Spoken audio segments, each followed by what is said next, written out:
here. Today, I want to deliver a speech on the topic of Islam and science. Alhamdulillah Rabbil Alameen, wassalatu wassalamu ala nabiyyi Muhammad Sayyidil Mursaleen, wa ala alihi wa sahbihi ajma'in. May praise be to Allah, the creator of the worlds, and peace and blessings be upon his Prophet Muhammad sallallahu alaihi wasallam, the head of all messengers, upon his family and all his companions. Allah subhanahu wa ta'ala says in the Quran, اليوم أكملت لكم دينكم وأتممت عليكم نعمتي ورضيت لكم الإسلام دينا.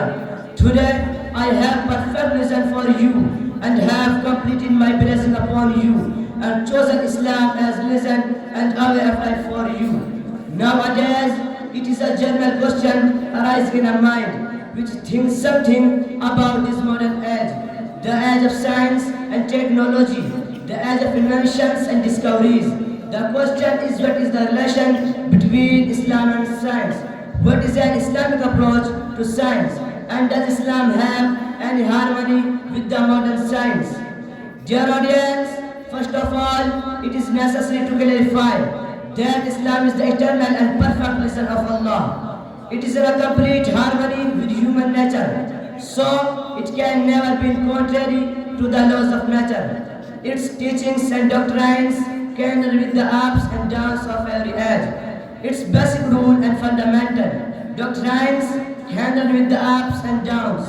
Doctrines handle with the ups and downs. Doctrines cannot accept any change.